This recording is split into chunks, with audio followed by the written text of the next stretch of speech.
All right, I'll start this off. So Mike Turian and Mike's like, hey, I'm in town. He's in the Bay Area. And we have dinner, and I haven't started this project yet. I left my job and was just, hey, what's up, Jennifer? That's Jennifer Sawyer, who we used to work with at Wizard. Cool. Oh, that's fun. Hi, Jen. If you like my Yeah, haircut, it's from Jen. If you don't like does it, it's still from Jen. But I actually wish she was there cutting your hair right now. right, that would yeah. We were talking about fun marketing ideas just yesterday. Anyhow, sorry to cut I into your mean, introduction. no, it's going to be that kind of a session. So Mike and I have known each other an awful long time, over 30 years now, I think, or about 30 years. And we were on the same Magic team. We were at Team CMU. We were in the R&D department making magic, and you just kept making magic. And that impresses me. Like, that's not like, it's hard to be, for me at least, I'm like, I can only explore. And it was interesting talking to Matt Place yesterday. He was like, we are just explorers. That's who we are. We have to do that. And I envy the people who can just like make a city run from another chat. You know what I mean? Make the city run well. You're like, wow, the life is important to do, to orchestrate and to manage responsibly and to like keep innovating and making it better and better. And like, they certainly, you've had many step function leaps in your time at Wizards, which we'll talk about. Anyway, have you shared all of your internet things? Yeah, I am done. I'm done typing onto. I shared it on Blue Sky. We'll see. I don't know what that is. I'm just kidding. I use what you were talking about to. It's like Twitter. Uh, Uh, yeah. It's Twitter, but like for the left, right? the sure. Yeah, I don't.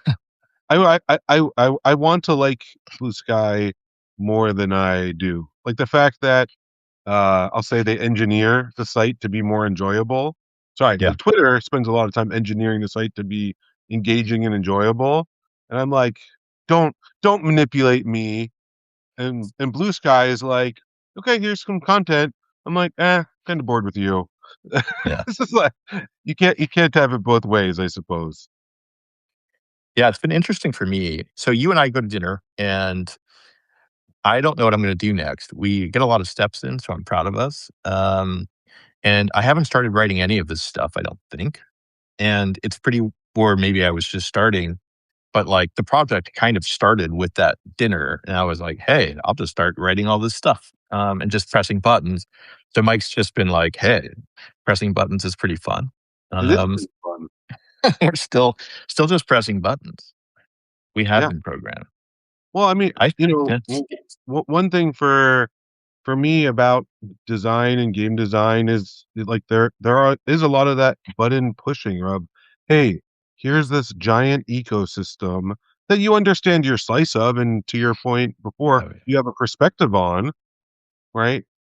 But so many times you just don't know, oh, what is I'm knocking over this domino, but you don't really know what the future dominoes are, oh, how they're aligned, how they're going to twist and turn. And so, uh, pushing buttons, you find out one path in any case.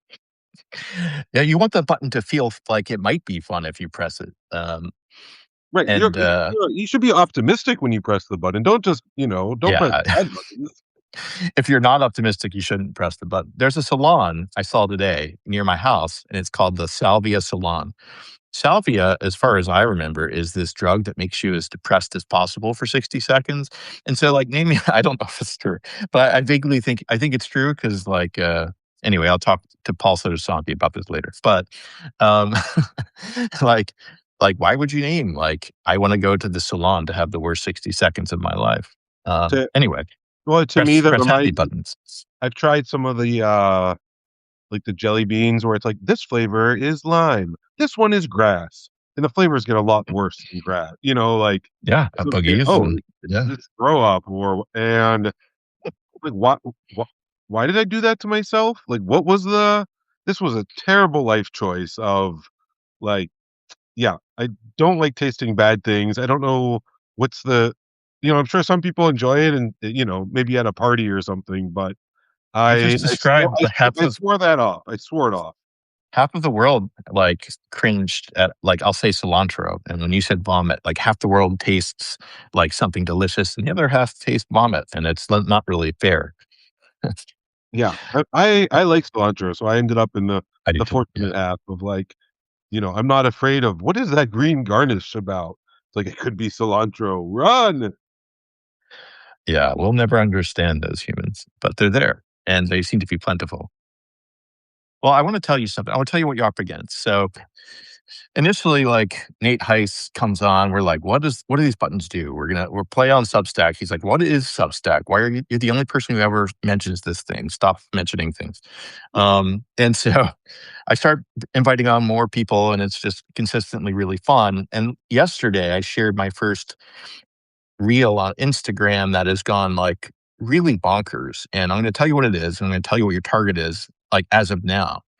Okay. So, okay. So, like, I look forward to understanding the bar because I'm Mike is yeah, yeah. I mean, you're a Pro Tour champion at Magic, and you've been making a very successful game even more successful for 20 years plus now. Um, but this guy, Albert Burkhead, has 61,300 views so far, and I think he'll get to 100,000 views by the end of the day on how to win at Monopoly. It's titled Monopoly's Wild Winning Hack. And so when I see that, I think, hey, we're recording these video podcasts mostly with people who, made Magic or made games.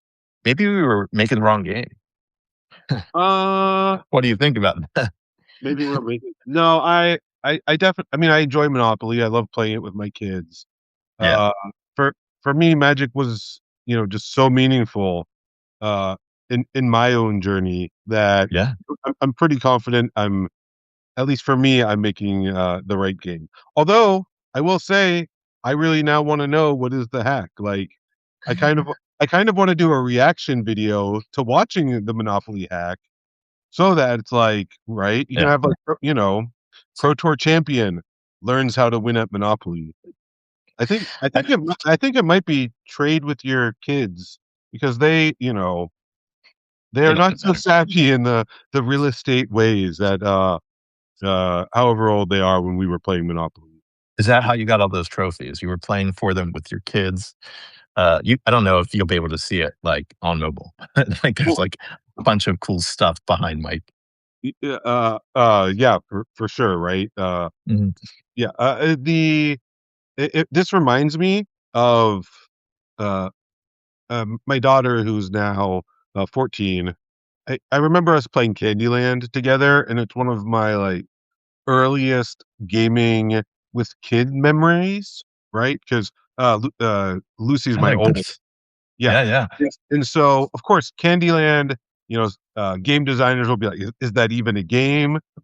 Is it an experience? That's like asking is a hot dog a sandwich? I don't know the answer. I mean, they both that sounds like yes all around. I Yeah, mean, to right. Yeah, they're like yeah, you want to it's call it V a game? zero gaming. Yeah, A hot dog's a sandwich. Like let's go. Let's move on.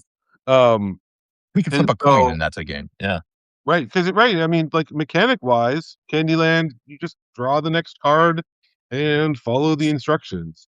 yeah, Uh, man. and so, of course, we play Candyland a bunch, and she loves it. It's her favorite game. I'm happy to play with her. And then the thought strikes her of, oh, there's like Princess Frostine, right? Most of the cards you draw are just yellow, red, double orange, whatever. But then Yeah, there's yeah, the special cards where you just teleport to that space. And of course, I think Princess Frostine is the best of the teleportation cards. And yeah. so I'm watching as my daughter like learns how to this is the version the old version where there's just cards. So she's like learning to stack the deck, right? Of like, oh, like, so she takes Princess Frostine and she puts it on top of the deck, but then she makes the terrible, terrible mistake of just continuing to put all of the special cards one after another on the top of the deck. And Oh, I of that's not how to course stack a deck, Lucy. yeah, that is not. This is the mistake of a 3-year-old, and I am just. And of course, she is having the joy of, I'll say, being sneaky, right? Of just like, oh, dad is not going to catch on to like I'm Princess Frostine, and so I will always remember my joy of like, so she draws Princess Frostine and she's just hysterically happy, right? Just like she's gotten one over on me, and I draw, whatever. I draw the gingerbread cookie or what, and then the realization that she has of, oh no, I'm about to draw another one of these special and teleport all the way back, all the way. And so now I've got her in quite the dilemma of like, does she admit what she has done, right? And just shuffle the deck or come up with some story, or does she just commit and move back? And to her credit, she did just move back and draw the lollipop or whatever. And then we drew all the special cards and yeah. There's such a like learning opportunity there. Or like if she comes up and she's like, "Daddy, I didn't stack the cards right." Like there's this opportunity where it's like, "Will you be the perfect child?" Like that. Yeah, I, right. Yeah, she definitely learned a lesson that day, but now you can have how to win at Candyland, and I'll tell you oh this: yeah, no. I bet you the secrets to winning Candyland could outdo the secrets to winning Monopoly. Right? I'm like, I thought that. I didn't want so there were 2 things that occurred to me. One is I told Paul Barkley that, like, this was happening. He was the rules manager with us on Magic when you started out, I think. Yeah, sure. And he was like, "That's not even the optimal strategy. Like, the internet's going bonkers for strategy that's not optimal." And he was like, "The optimal strategy is to put it in any bathtub." Um, so it was pretty funny. And then there was a second thing, but I don't know that I remember it, but it was really awesome. And if I remember it, I'll go back to Well, it. But I'll, one's a tell, lot, right? I'll tell him Monopoly. Uh, right. So Jay Schneider, for many many years, worked at University of Washington teaching a game design Mhm. class. I could do an aside on like that with like when we were growing up, that was not a, oh yes, I can go take a game design class at the university.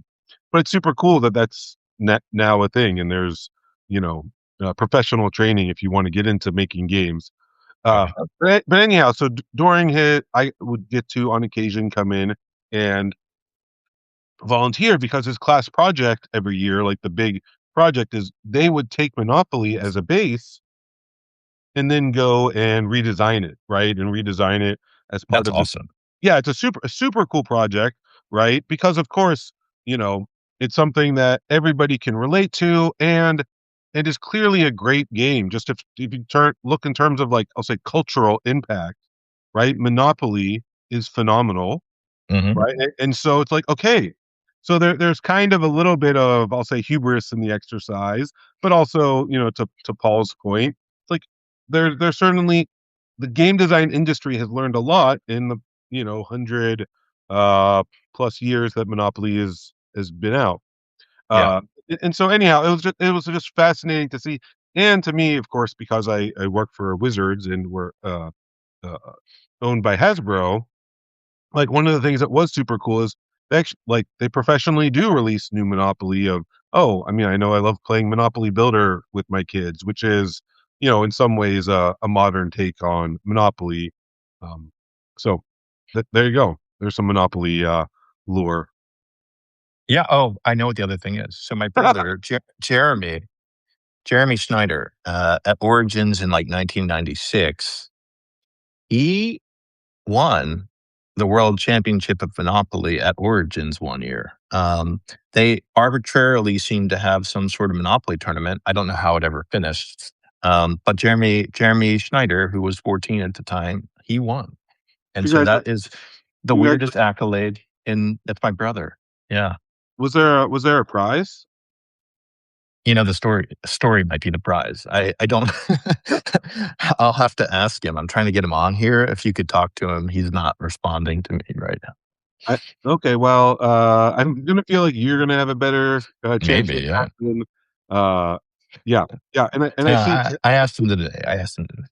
Great, great. Yeah, and I see Jen talks about sort of just, using Monopoly as uh, Ah, a research, like, oh, okay, how does privilege work and how does, right? So, and I've seen some of those studies, and it's just the super cool thing of, I mean, and to me, that's one of the, like, a huge thing about games is like you're both playing a game and you're experiencing life at the same time, right? Like my my wife and I love watching Survivor. We enjoy Big Brother, and to me, one of the always fascinating things about those game shows and others, we're watching The Traders right now, which is similar to Werewolf in structure or Mafia, uh, Mhm. and watching those games, and there's this always this interesting divide of is this person as they're trying to win the game, is it just a game or does it reflect on who they are as a person? And of course, the answer is both, but it is really interesting to see how games sort of free up people to express themselves in other different ways. Yeah, I wanted to ask you, like, and this is a framing that I'm going to use that will make sense to us, and hopefully the world will relate to it. But if you're going from monkey to man, and you have these stages of like your evolution in magic and like how you've evolved over time, what are the aha moments or the things that represent your stages of growth?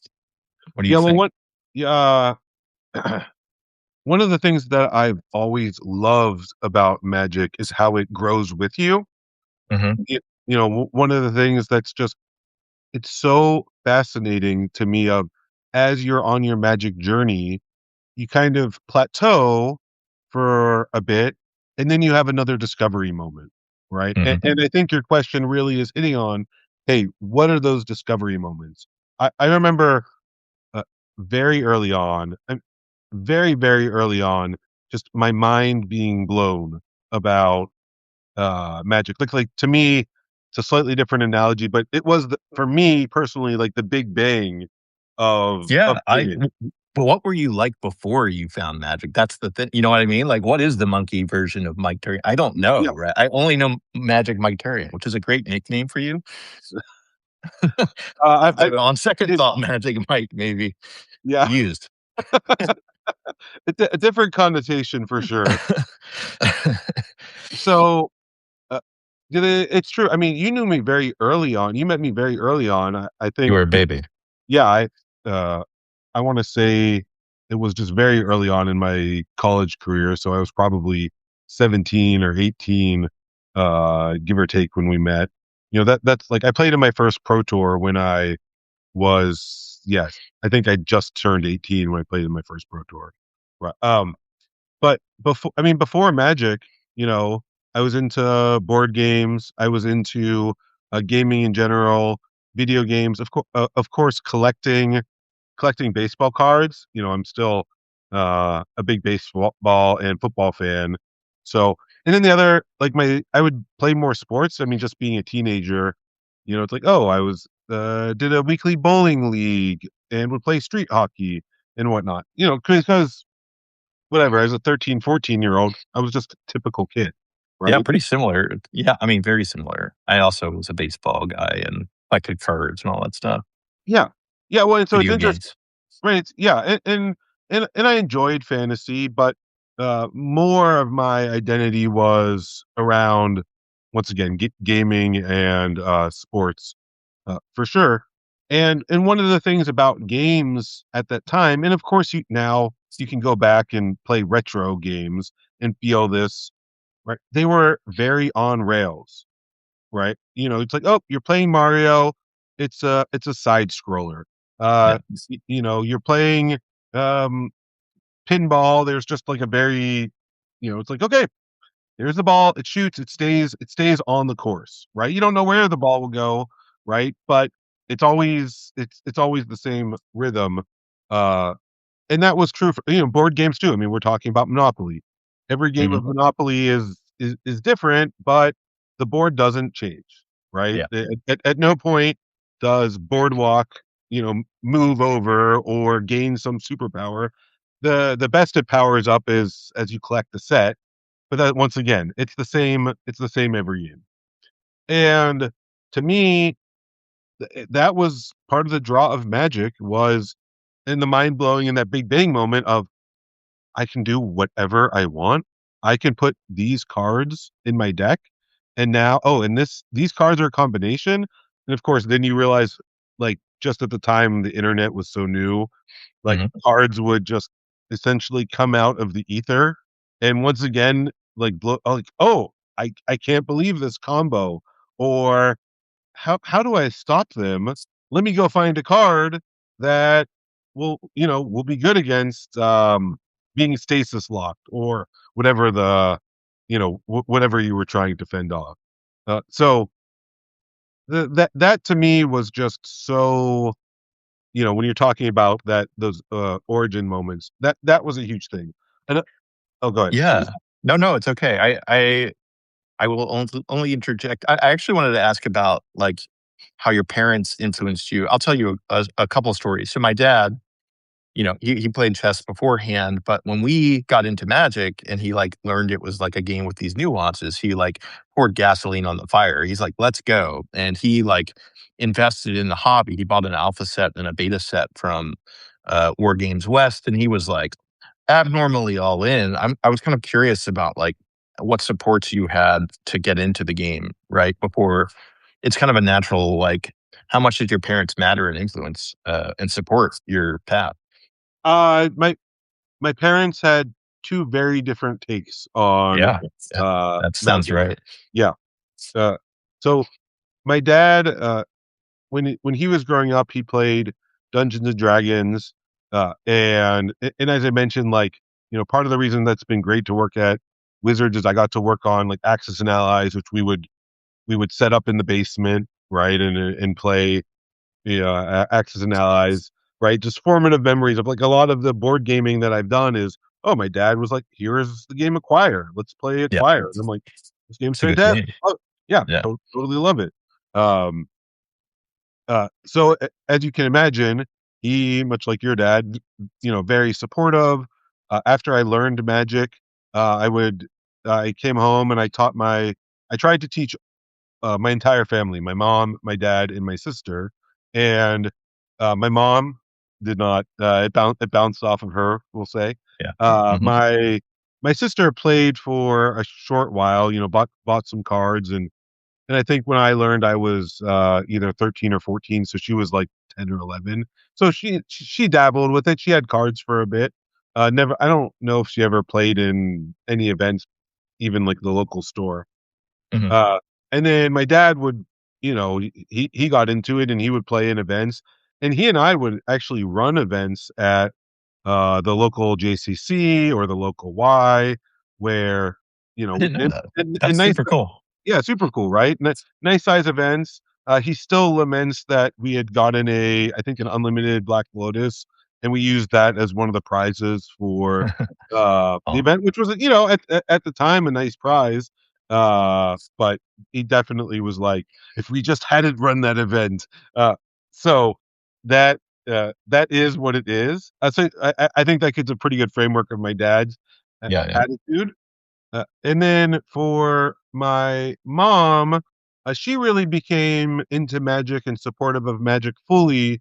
Uh, I When I got the job at Wizards, right? When I turned a game into a career, I think that's what flipped it. And then, of course, when I made the Magic Hall of Fame, that was like another, moment uh, y- of, oh, now when she goes on vacation or she goes on a cruise and is just talking with people, it's like, oh, my son, he plays Magic, he Yeah, works yeah, in yeah. Magic, like it definitely.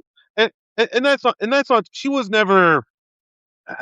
She I was met never. your mom. She was never hard about it. She was never. I never felt like she was against it.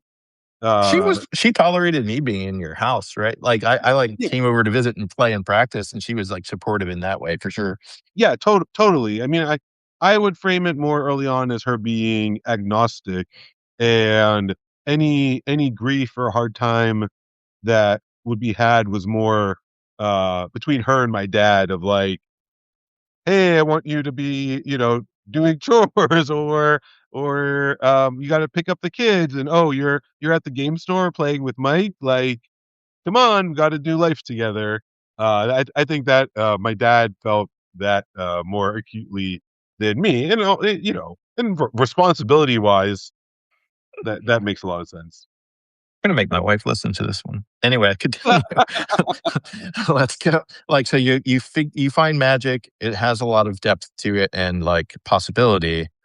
What's your next evolution from there? I, I, a huge step forward for me was driving. Oh I yes. yeah, yeah, driving, and having the ability to travel beyond the local game store, sort of at my own prerogative, right? All of a sudden, that opened up a lot for me. It went from so I like I said, I started playing Magic. I was in ninth grade.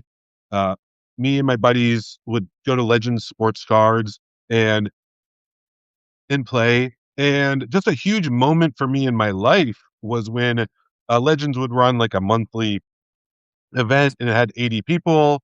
And I was, like I said, I was like 14. And all of a sudden you're playing with 25-year-olds and 35-year-olds. And in the first event I entered in, I came in, I think, second place. I won either a box or half a box of Fallen Empires Hmm. as the for that, which, uh, Not the best set to win. I was happy I won. I owned a lot of saprolings after that moment. Uh, and thalids and all of the enthralls. So, but to me, like, just viewing myself in the world, coming in second place at an event that had adults was, I mean, that's basically unheard of because, as I mentioned, being into sports, like 14-year-olds cannot go and compete with Yeah. 24-year-olds in basically any sport. You're making me wonder if mobility should change. Like if you're thinking about, 10 years or 20 years, if like autonomous cars are there, like how does that change the potential growth pattern for a precocious young one? It's like could be material, right? That mobility matters a lot. Yeah. Oh, yeah, absolutely. It's interesting too. Of like cell phones both create freedom. My daughter has one, and so I'm less worried about losing the connection that you need when you don't have a cell phone. Uh, but also too, it adds this other element of like just the view, the world view has changed on parenting and how far your child can wander. So I think those two things will continue to play off of each other in interesting ways. Anyhow, back to the story. I get a car and I have the confidence because I've now been winning at Magic for a couple of years, and so all of a sudden, where before I was limited to the Western Pennsylvania area, basically places my dad or my friend's dad would be willing to drive. Now all of a sudden we could go into Ohio, and that's when I start showing up in Maryland, right? Hmm. Or going, a big moment for me was this was my friend who drove us, but we went to Pro Tour Rye in Rye, New York. Yeah, I was So I don't know. I want to say that's like a 6, 7 hour drive from Pittsburgh, and that was like the first experience with the the pro. I wasn't playing, but I was there, and just my first experience with the Pro Tour, and seeing what that level of competition was like in my senior year of high school. Yeah. okay.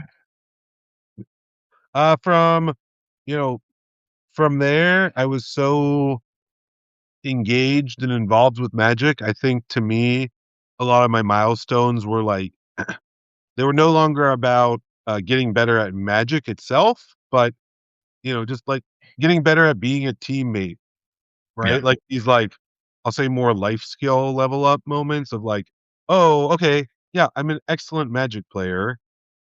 How do I become an excellent teammate? How do I, collaborate in a group, right? I'm sure you, much like me, when you were in group projects in high school or college, they were often, I'll say, a struggle, right? Just in terms of the like, Yeah. Personalities. yeah, the personalities, the who's doing the work, who's getting oh, this person's not showing up, right? Like a lot of life is, and so a lot of life is about figuring out how to succeed as a group.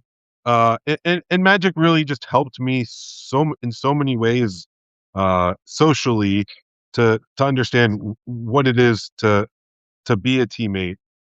So I think that kind of like in that as you called it, monkey to man development curve, that that was huge of like, oh hey, I'm playing on a team, like doing a team draft. I shouldn't be making fun of my teammate, like joining in the other team. Like, no, this is the time for solidarity. It's like, yeah, we're all friends and we're all buddies, and it's not, there's nothing meant by it. And still, like in this moment, in this context, it's us versus you. Let's let's circle the wagons and support each other, Was right? there And that's something yeah, go ahead. was there something special about, like, the CMU team and, like, how it came together that you think was especially beneficial? Like, there were different really strong personalities, obviously really smart personalities. Maybe it was just one strong personality, and that ended up being really advantageous? Like, how would you think of it? Yeah. So for context, right? Mhm.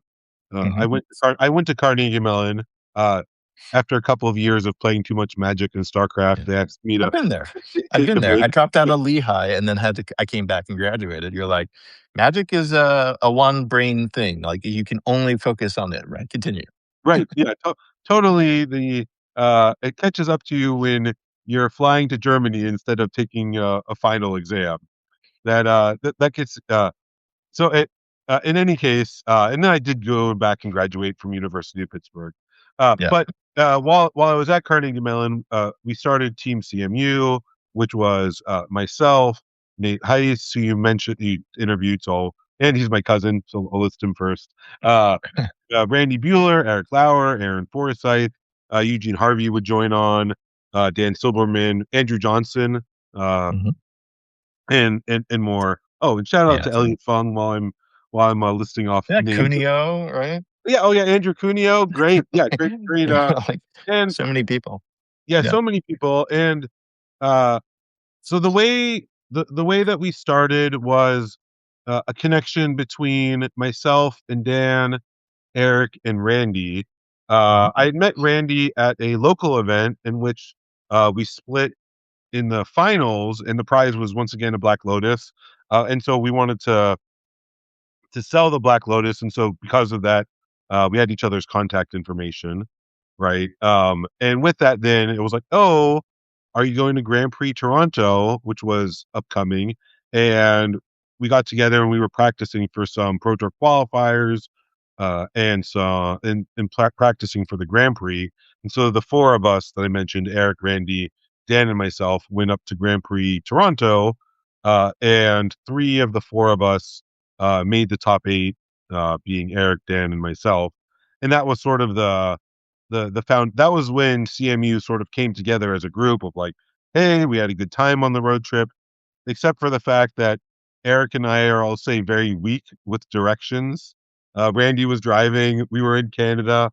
We probably were. Randy had to drive probably 3 hours or more than he should have because of, I'll say, the navigator not performing their duties well. Yeah. An aside.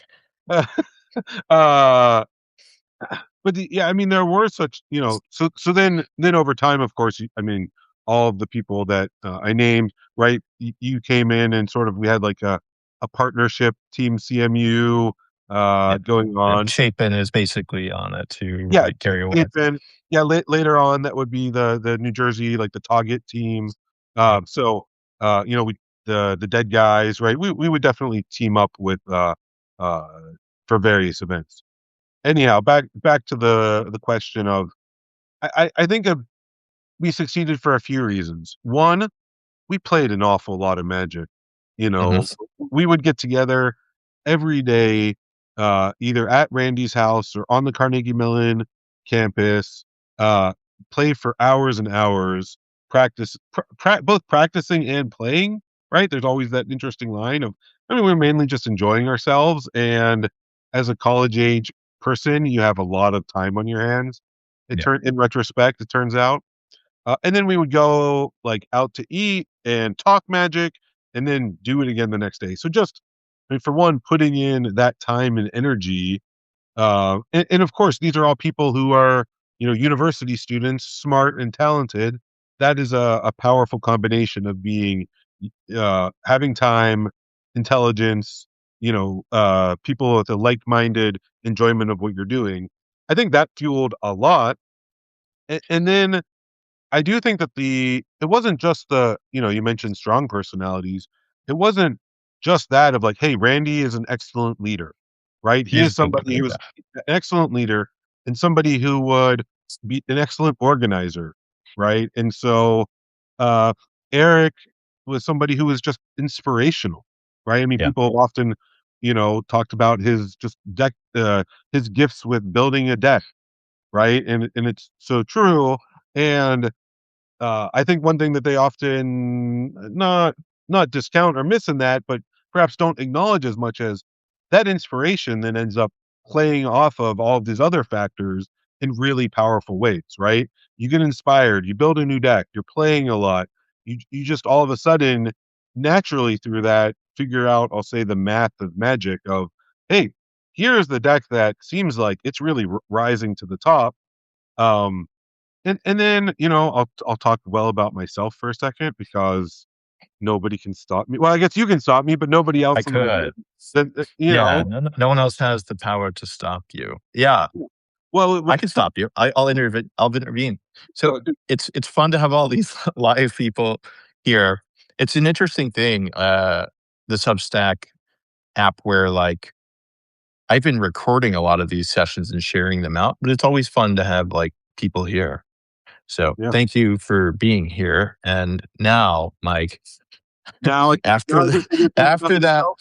not very useful message, you are in the driver's seat again. I think, like for me, a lot of my contributions to Team CMU uh, were just around. I am somebody who picks up well picks up things quickly and just Mhm, gets and very much thinks differently. Uh, I've always been in Magic a better limited player, sealed and draft, than constructed. And part of that is just looking at things in a very different way and just assessing power level and combinations and understanding the formats very quickly. mhm. I often, as I'll say, formats aged or, for constructed, uh, people like Randy would overtake me at some point. But a lot of the way Magic was set up is, the events would be happening, weeks after the set release. And so just that sort of initial strength, um, would really be impactful. And then I'd be able to pass it on to my teammates. Yeah. Like, succeeding at a number of team events, that was always a highlight for me. Yeah, hives are really important. I'm sure they still are, but, like, they were vital back then, having a great hive to be thinking with and iterating with and growing with, like, on the regular seemed pretty essential to survival. Like, you don't do that's funny, like, vibe coding is an interesting thing where people are like, "I'll do it all myself," and I'm like, I've seen that fail over and over and over again. Like, you want your, like, hive that is even if it's a small hive, it's better than being alone, right? To make a great thing fast. Yeah. Well, I think yeah, hives are so important for Magic in a very practical sense. Like to do a draft, like that was going to be done at the top level events, you would need eight. You need 8 people, right? There was not Magic Arena, Magic Online, digital tools, for drafting, basically didn't exist. So just having a group was, I'll say, just logistically powerful.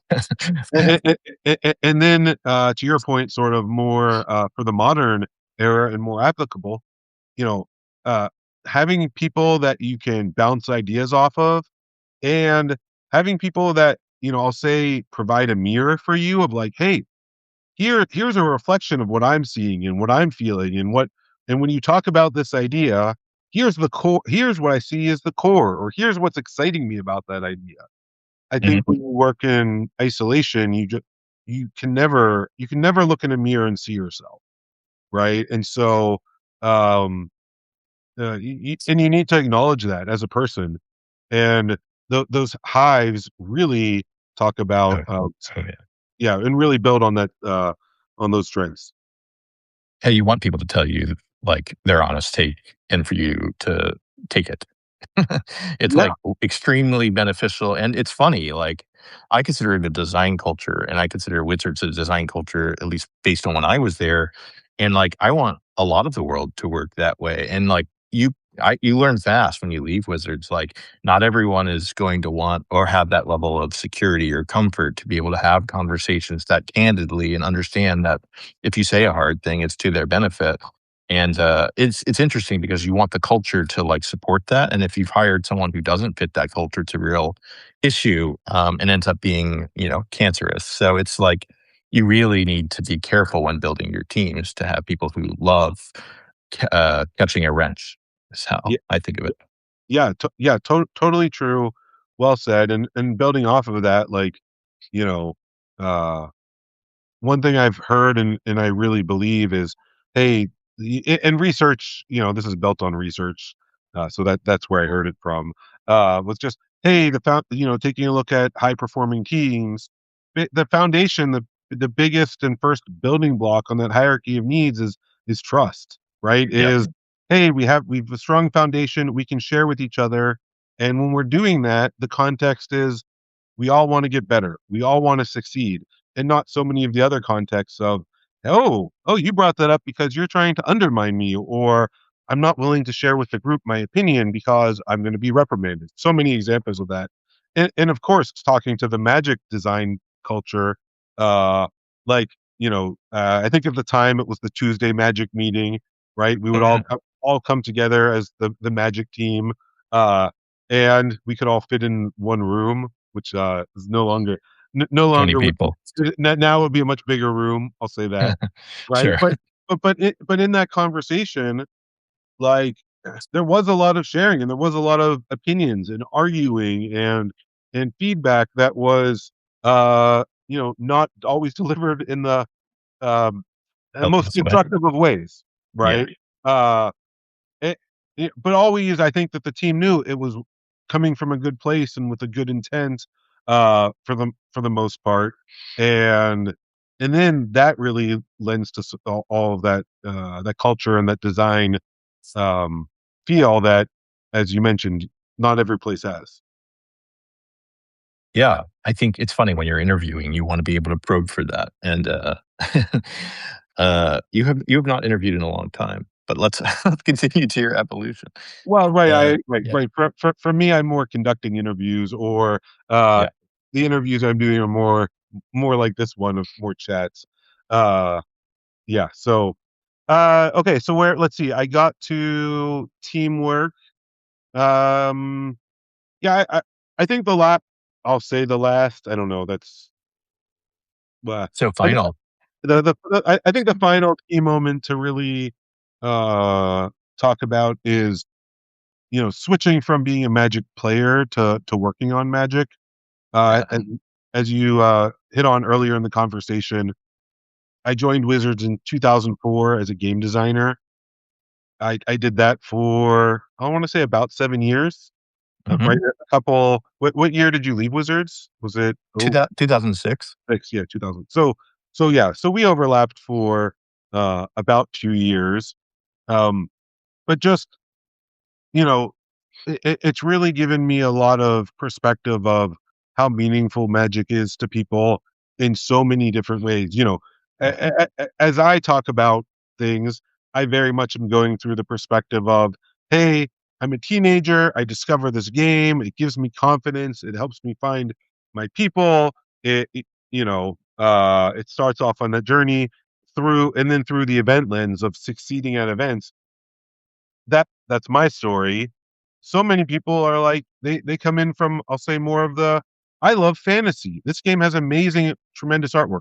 Of course, that attracted me to it too, but for them, it's Mhm. more of the key element, right? Or, hey, I love the resonance. I love the aspiration that Magic has. Uh, and so, just getting to, spending my time learning about our fans and Magic players and just connecting to, hey, this is what motivates this person, and this is how Magic is delivering on that.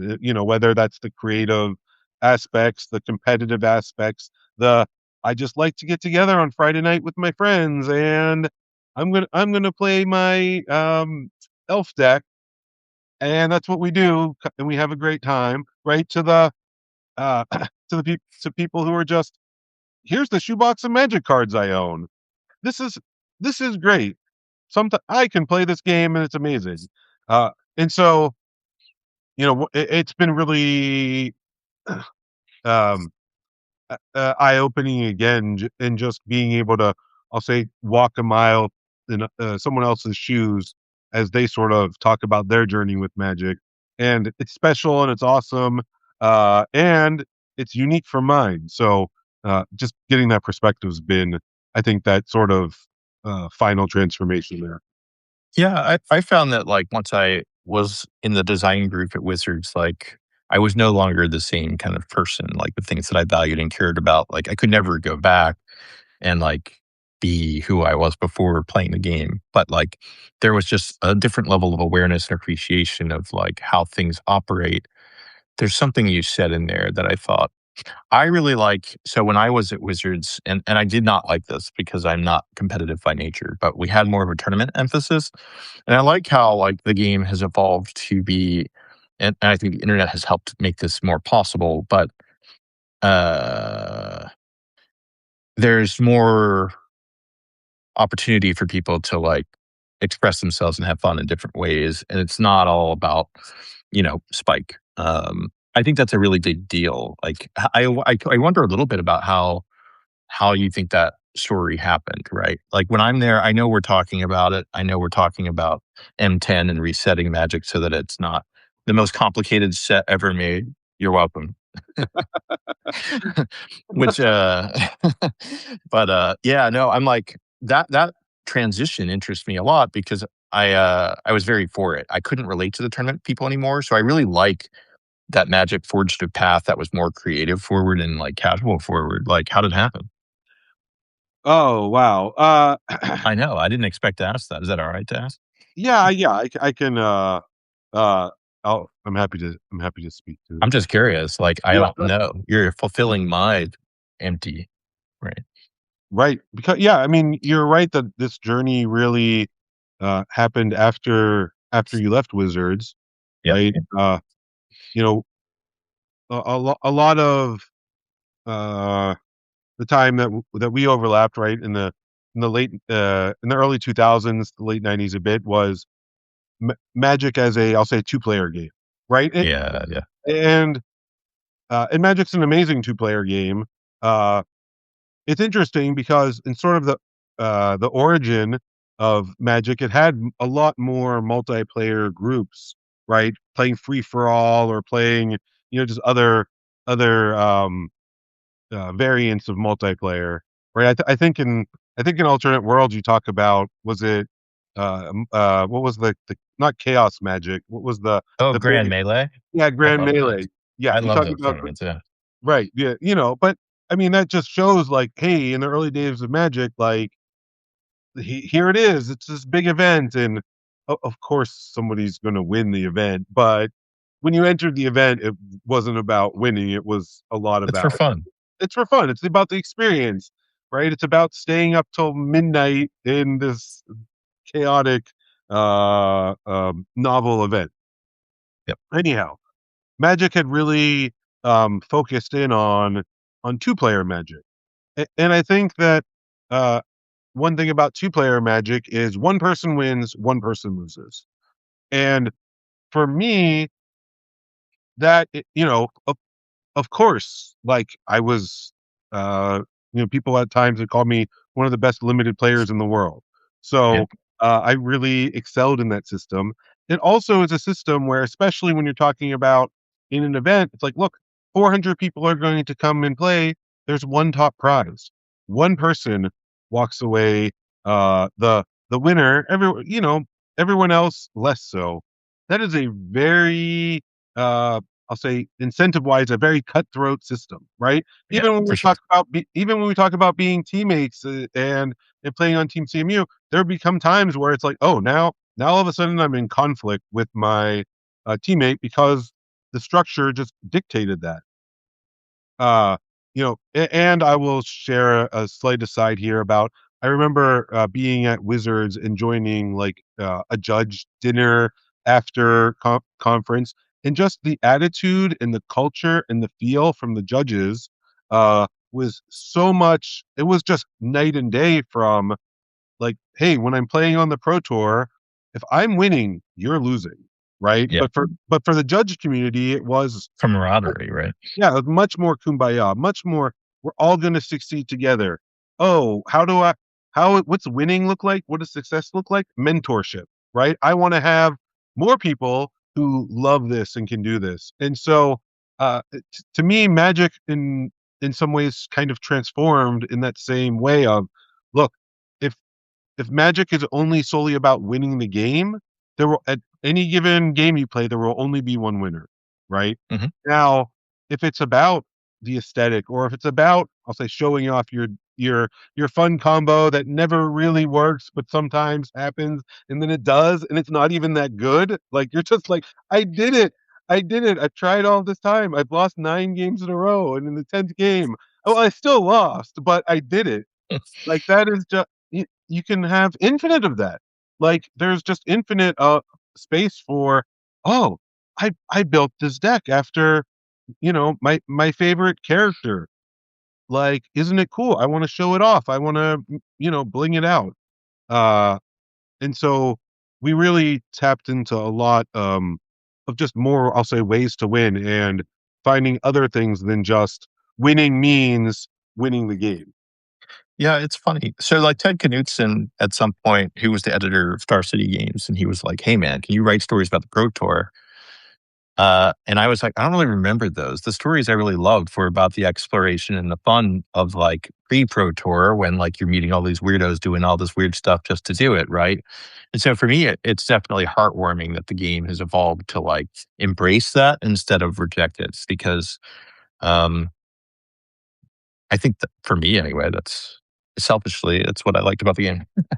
Yeah. So Well, for my own selfishness, no, I think it's a wonderful thing for almost everybody. If one person feels the need to win everything, then perhaps they're not the best fit for our society. yeah, I mean, not to go to that extreme, but Yeah, right. yeah. I think one thing that's been really just positive overall is we've been able to have such growth with, people who are motivated by more than just winning the game of Magic, that the people who love winning, there's still high level events. We still, there's still nice prize money and competition. It's just not the only thing now, right? Like to me, that was a big transformation, was finding ways to make it more than about just the competitive aspect. You're saying something that's really pertinent to the Substack audience, which is cool. It's a cool topic to talk about. So they just yesterday announced that videos will be on TV. Like they will have like a TV app. Maybe you can read on TV, but I assume videos are certainly like a major format of it. So like the YouTube app, you'll have the Substack app on Apple and on Google to start.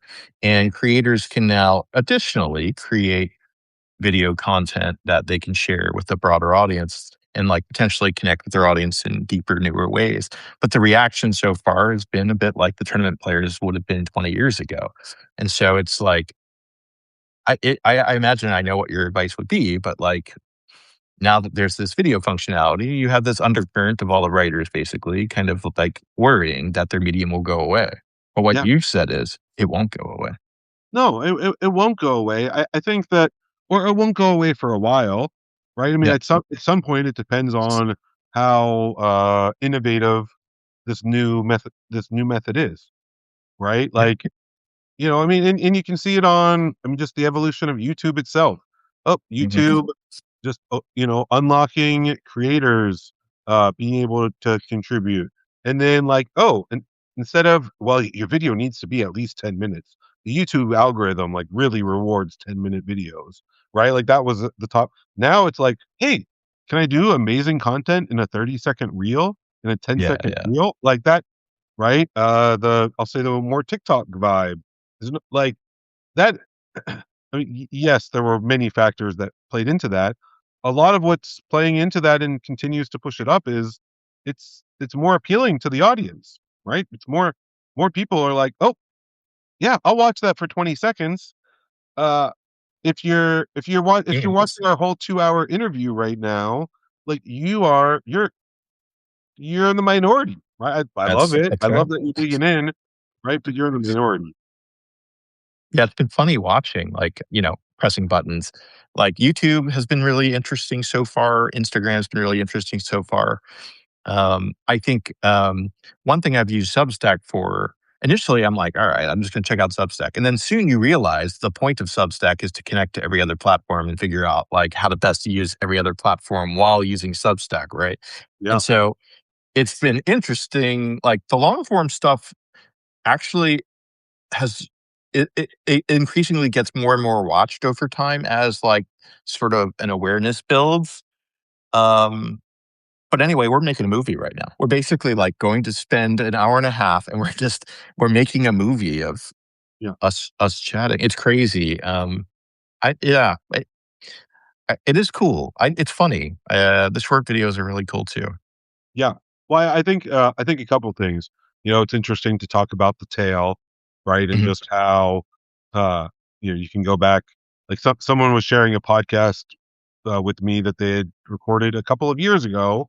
And it's like, oh great, yeah, I can go and listen to this in my car, and right, that's for them, it's work that time that they spent far in the past, and yet internet wise, it will live on for however long that site hosts it.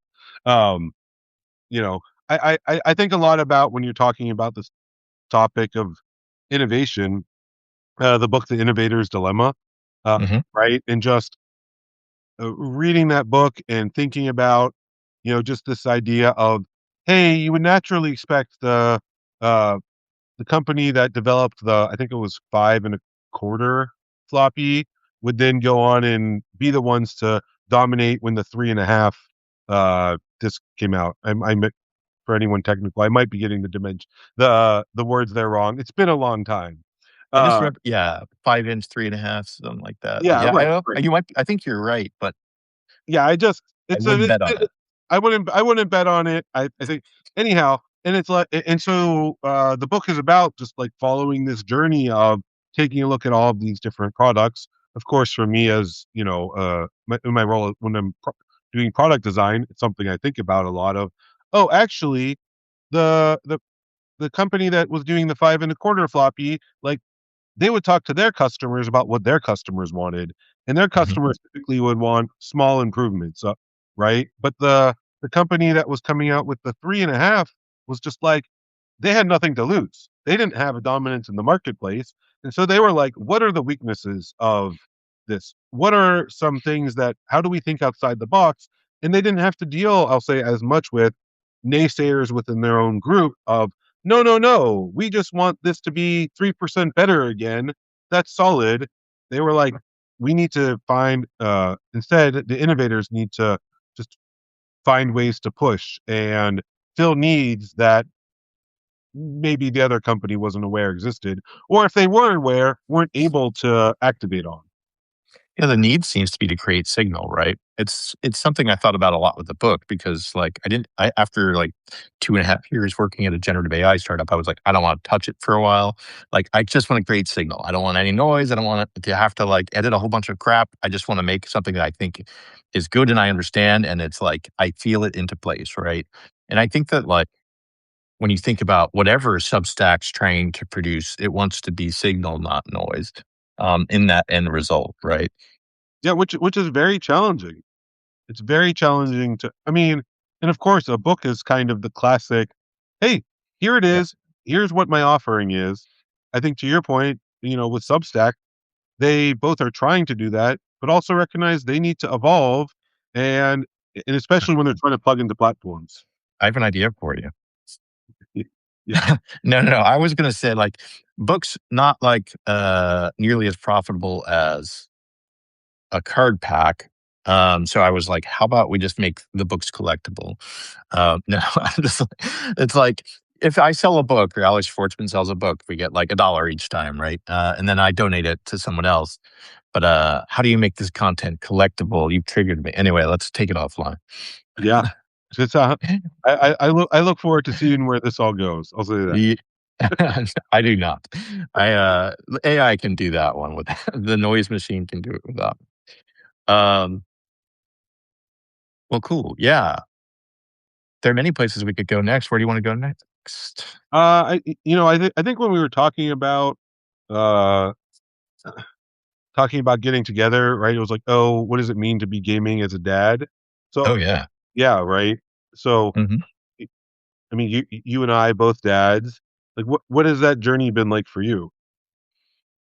Yeah, I came out swinging, you know? I got the kids into, like, not physically, like, I did not swing anything physically. We did not play violent sports. I have very sweet daughters who don't only hit each other, and not at my behest.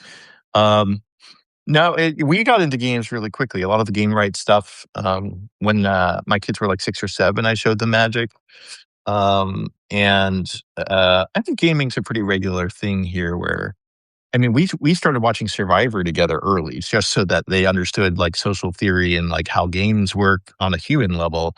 We've watched, like, 20 episodes, so, like, but, like, do we go to the game store and play in tournaments? No. It's like, that's their choice, but, we do, like I do want them to be, like, nourished a lot, so I put all the games they're allowed to play on the iPad, and they're all games that you and I would like to play.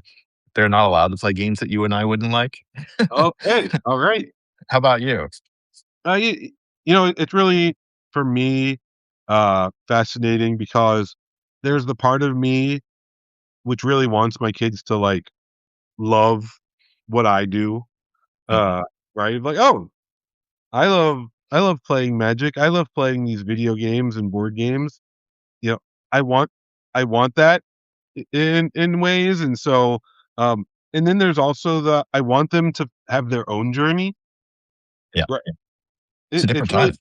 yeah, right. It's like, hey, part of what made Magic amazing for me was it really was my thing. Like yes, we talked about before my dad playing, Mhm. but it was mine. And so, when Lucy like, "Hey, I want to do speech and debate." I'm like, "Awesome. I love it." For the boys playing sports. And then then they get into both the boys are really into Roblox, right? And playing that. That's not I mean, I played with them. That's Yeah. not my typical style of game, right? And also I recognize that like that's what their friends are doing. Mhm. And so, both aspects of that. So of course we get to, we're playing, Vegas Showdown or Transamerica or Boggle. Uh, I've never like, I mean, I've taught Lucy Magic, and when she was, after a short bit, when it was clear that it wasn't right that time, wasn't right Yeah, for her, right. right? It's just like, okay, yep, and maybe one day she'll come back and ask me to teach her again. And I bring home the boys. I mean, working at Wizards, I get plenty of Magic cards. Oh, yeah. Uh, Do you still get I got, like, Don't Break the Ice. There was this day at Wizards where they oh yeah, sold every game that they ever made, so I bought, like, every game, like yeah, they would sell them like Candyland. at cost or whatever, right? Like they were really, Yeah. yeah, yeah. We still get games from time to time. Uh, Mhm. there isn't as much like, oh, here is when I went to visit Hasbro in Rhode Island, they have that basic what you're talking about ongoing, Mhm. right? Oh, okay, yep, you can go in the store, and I bought like Uno No Mercy or Yeah. whatever it is, whatever game that might not be the right. Oh, but maybe it was a Monopoly Go variant. Uh, or no, Monopoly Deal. Sorry, not the apps. Yeah, I bought like a Monopoly Deal variant, and it was uh, very affordable. Um, so there's a bit of that happens, but not a ton. It did seem overly generous at the time, to be fair. Uh, Yeah. it was Christmas on Christmas, which is double Christmas to the Christmas. I don't know what that is. Randy Bueller has joined. Hello, Randy. I have never tried trying to bring people up, and I have no idea, like, if, like, Randy wasn't necessarily prepared to be on the call. We could just zoom him in and Oh, I have boom. no idea. I've never tried doing it, I have no idea how that all. I neither of us do. This whole thing is about pressing a button, trying to do no harm while doing it, and then, hopefully surviving. Yeah.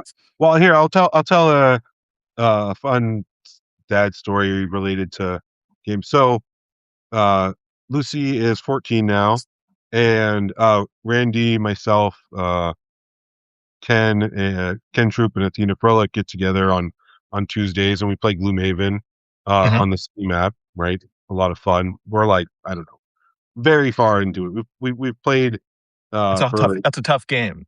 it's tough, yeah, tons of fun. Yeah, I really love yeah. that.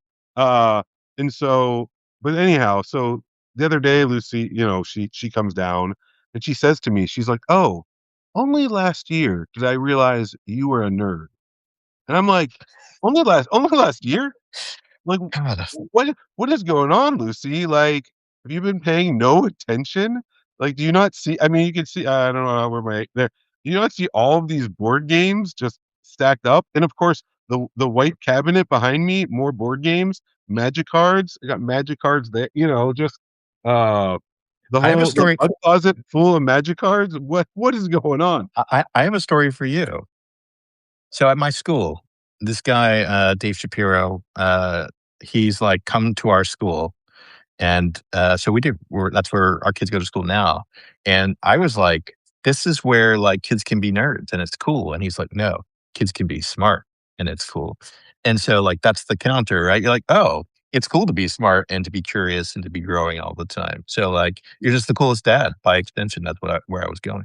Yeah, well, I appreciate that, and yeah, I mean, right, and to me, it's so true. Of hey, like back when we started playing Magic, and it was there was a lot of concern around it, and a lot of concern around D&D, and a lot of stereotypes and Oh whatnot. yeah. Oh Yeah, yeah. for sure. And society as a whole is, in my opinion, just moved past that. Now when I'm talking with somebody about games, it's like, yeah, they play Clash Royale, or they play, right, It's this a good game, game. and like Clash Royale is very, like, as a video game, has a lot of similarities to the type of games we enjoy as board or card games. And I mean, so they can just relate. it's the best it was the best mobile game for, like, quite a long time, in my opinion. It was just, like, often a joy to play. I don't know. That was the game that I was like that it had only been eclipsed for me by I deleted it a long time ago because I do that every time. But, Balatro was the last one that I played where I was like, "Oh, this is perfect too." These, like it's wonderful, and Yeah. you should delete it.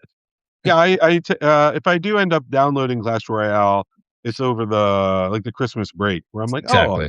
I have some time." And it was funny, we went to Cancun, my family and I, and, like, while I was there, just, like, there's all sorts of people just relaxing and doing whatnot, but Clash Royale was by far the, like, of games when I could like, someone was, like, playing a game on their phone, it still was number 1. Like, I saw it So good. multiple times.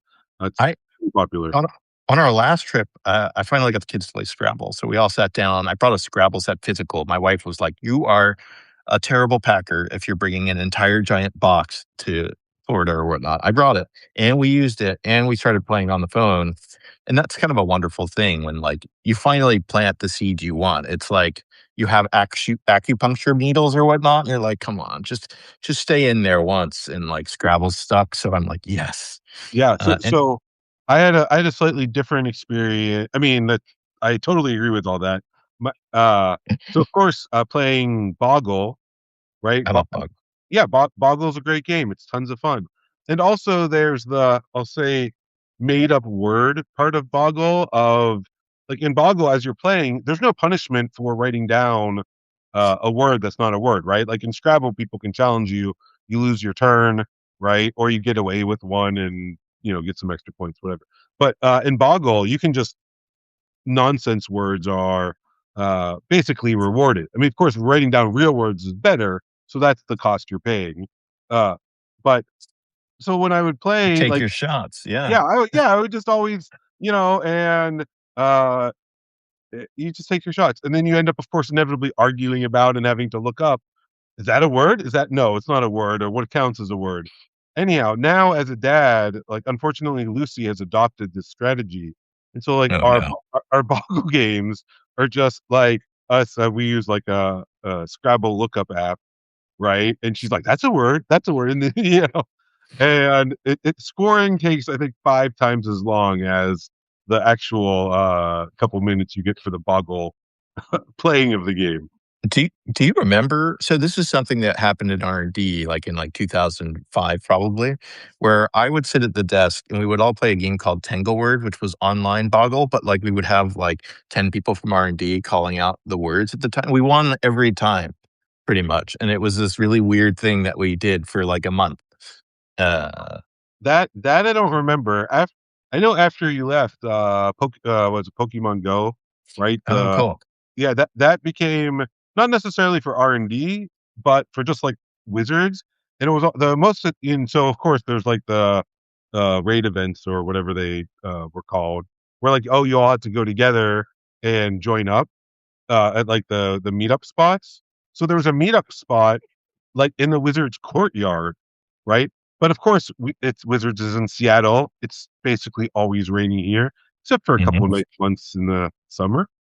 And so the Pokemon group would all like get together and get right next to the window when Oh. it was raining out. Of like, oh, we can join the raid. We can do this activity together. We don't want to get wet. And Does do the Pokemon Go people, like, make it nicer in Seattle because the weather is bad? You know what I mean? Do they have, like, a different algorithm for, like, rainy cities? I'd have to work I for a different company I to like really answer that question. I know the people who work on this. This is Yeah. like, I gotta bring someone from Niantic or Scopely on now, and, I don't know if they would tell me, but it's like, that interests me quite a bit now. Why not help the people of Seattle avoid the terrible weather? You've lived there for a long time. Have you Yeah. thought about making better life no, I'm just kidding. Well, I mean, I like Seattle. you can tell him. Oh, I think you were also wearing a hoodie. I'm wearing a hoodie. I really, Yeah. I don't recall owning so many hoodies when I lived in Pittsburgh. In Pittsburgh, rains a fair amount. Mhm. Uh, but Seattle, it is based in the wintertime. It's basically must. If you have any intent of going outside, and I really don't like to be rained on, so I'm more a fan of, I'll say, San Diego weather. San Diego is the place to, like, retire to, I think, in my mind. It's like, "Oh, if I ever leave where I'm at now, that's where I'll go." The one thing I'll say, I'm curious about what your favorite city is in the US.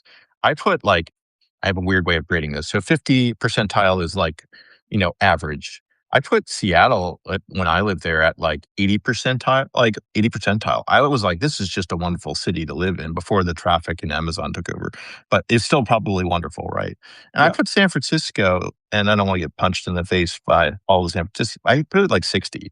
I think Seattle is a much more enjoyable city to live in, and so despite my ribbing, I'm like a little envious that you yeah. are still there. It's a wonderful place to live. Yeah, Seattle's great to live in.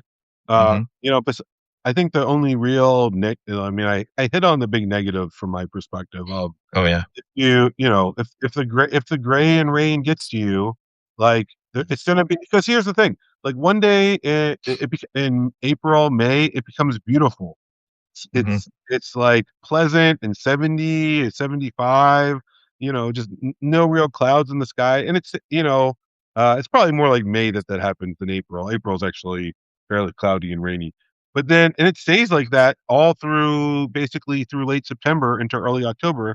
And then the gray comes and the rain comes. And like once that happens, it's like that again until the summer arrives. So uh that's that's always been a bit of a challenge, right? Of getting the vitamin D or however you want to Oh yeah. that. But in terms of like the fact that it's raining so much, it makes it green. It makes it so that I mean, Seattle is by. You want to go to the ocean, it's right there. The people, there's tons of lakes, and if you like hiking, there's tons of that.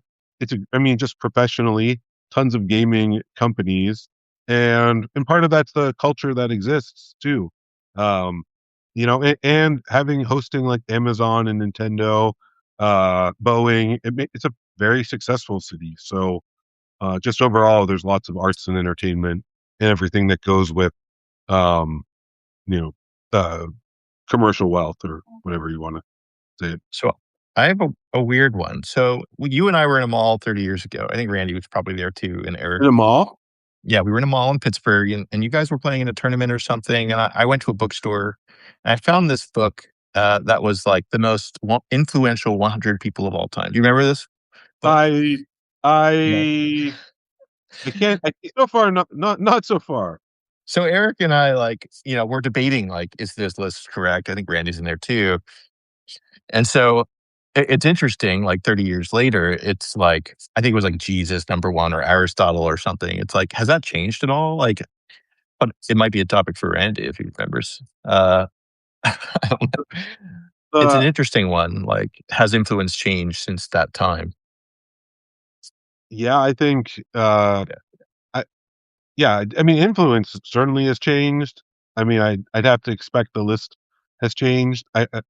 You know, a lot of it is how much do you give the individual, I mean, technology innovator, I'll say credit, blame, Oh yeah, yeah. however you want to frame that, I didn't right? say it, Yeah, right. Of like, oh, is but this a I didn't story? mean Is this it. a story about uh, an individual leader and their influence, or is it about their platform? Is it about the world? I don't know. I don't have to. Do you think anybody who was in that book has significantly moved up or down in rankings? I mean, I That's think the a ton of people have moved down. It feels like because the way information works is so different. Um, but again, if you're like who went up, it's really hard to tell. Like, I feel like there's this obfuscation of like who actually did anything on Earth, and that's part of the fun. Yeah, yeah, yeah. I think, yeah, I got distracted by Randy's comment, which is he didn't remember the initial book. I might still have the initial book, which would be pretty cool. I had it for quite a long time, but it'll be easy to find on your shelves. I'm sure you don't have tons more boxes of books elsewhere too. yeah, we're not going to find it now. I do remember like the initial group, and you're like, is Jesus more powerful or Aristotle more powerful than like the tech titans of today or whomever's actually like creating these new models? Yeah, Like Netflix has entirely new shows. It's like not doesn't care about the past anymore. So yeah, it's it's almost even foolish to say what it would be now versus a year, like 10 years from now. yeah. Yeah, this was yeah. Totally. And I think there's probably a really, I'm guessing, because I don't remember the list, a pretty heavy, I'll say, Western bias Oh, for towards sure. Yeah. towards that list, right? Which, I mean, whoever is writing the book gets to make the list, and it's not. I can't imagine they claimed it was the definitive top 100 list, No. but more uh, a look, for sure. Yeah, it's pre like modern internet, right? Before you would get more feedback than you could ever handle. Yeah. And so, but I Well, did like the topic a lot. tying to, I'll say, famous historical things. So in your book, right, Alternate Worlds, you Mhm. called this picture I own the Mona Lisa of magic, right? The Mhm. picture of Oh yeah. me, and so, Yeah, it looks uh, right, I really enjoyed that framing of, okay, this picture is the Mona Lisa of magic.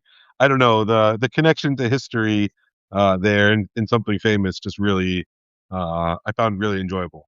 And before you respond, my wife was, I'll say, slightly annoyed at me because I took a picture of the picture to send to you, right? You'd given me a preview of it, and she's like, mhm. and to be fair, I asked her to take a picture of it because of, I don't know, I was probably at work or something, and she was like, "If I knew this was gonna be published, I would have made sure the picture wasn't crooked." And I'm It's like, like print it's in the print version of the book. Like, right, you are right. The picture of the picture is what is printed in the book. I So should have said and taken by oh yeah, it doesn't matter. photo Photo book. printed. Yeah, Mhm. I was excited that my wife got to illustrate a magic card. Uh, Ooh, that's yeah, we cool. did What card? Loopy Lobster, Okay. which was one of the. We had a project in which we needed uh, for a product called Mystery Booster. We needed sort of these playtest cards. They were Mhm. not actual playtest cards; they were created playtest cards. And so, as part of that, they asked people at Wizards to submit Cool. pictures for giving cards. And so I sent my wife had drawn me this loopy lobster, and I sent it to Gavin Verhey, who was running the project, and I was like, "Hey," and so he created loopy lobster, I believe, based off of the card image, and then the card image got published, and so this she had drawn on a magic blank, and it became part of an actual magic card. It's the only my only disappointment is it became a blue card, which is, I Ooh, mean, for yeah. me personally, like what my favorite magic card I was involved in creating is blue, with Jace the Mind Sculptor. Uh, but like as a player, I typically would stick more to red and white and green. There were formats where you had to play blue. I remember you playing blue-green in an event once because you had to pretty much, and, you were, like, crying, holding back tears in, like, each match, Uh, but, like, you did it. I've seen you do it, you're I, not like yeah. yeah, You're I mean, fast no matter what, right? So you're fast counter player. yeah, definitely when you're playing professionally and playing to win, you need to adapt. I always felt like I just, in general, underperformed when I played blue, in part because I had less practice doing it. But yeah, I played a Tradewind Rider deck, Yeah. for sure. Like I've played blue in constructed. I played it in limited. Um, yeah, the when I won the team event, my draft deck, was had blue in it. So I have a topic. Um, I don't wanna offend Randy who's here now, but, like, I thought the 2 people who were hardest to play in R&D when we were making Magic early on were you and Worth. And, like, we had a bunch of Pro Tour champions in the mix and those PhDs, but you and Worth were a real pain in the ass. Are you still, like but sorry for swearing, but you were really, like, someone that was hard to beat. oh yeah, Uh, I was going to ask, like, how are we a yeah. pain in the ass? Like, was it You like, attacked with oh, you we were, attacked with creatures, like, yeah. often. You guys were just like, "I'm gonna play an aggressive, disruptive creature deck," and the rest of us are, like, being complete goofballs, trying out different cards. You're like, "I'm gonna hunt you down, clevero." Yeah. Well, right, yeah. I mean, I think a couple of things. One, it goes back to, we were talking, like, I one of my strengths when, I was playing on the Pro Tour, like when I talked about that team dynamic and how Randy would be bringing leadership and Eric inspiration, and Mm, me, like, I'll say, adapting and learning and just getting up to speed very quickly. Like when you're playing with all new cards all the time, or when the cards were actually changing as you played them, right? Like that really just tapped into my strength of, yeah. hey, what matters now? What's undercosted? What's too powerful of a strategy? And so, of course, that's gonna make me tough to beat, especially because there's another skill that we're and another aspect that we're trying out. It's not just which cards are powerful; it's which cards are fun and which play patterns are healthy. And so, Mhm. and that was something that I'd see you focus on, and as part of that, that's kind of, I'll say, more of an exploration strategy of, if you're not trying different things, you won't come across um uh whatever bad results, right? And so, like, me being streamlined was testing on one axis, and you sort of exploring is testing on another. And sometimes when those two things come together, of course, the fact that I was prioritizing winning more, or just That's the power important. the power level more, it really makes a difference as part of that. Who was the player that you didn't like playing against the most? Like, So as a player? Yeah, as who was like a pain to you? Yeah. I know, why while I loved playing with and against him, in terms of like my win loss record, I think my record against Aaron Forsyth is, I mean, he probably knows it off the top of my head.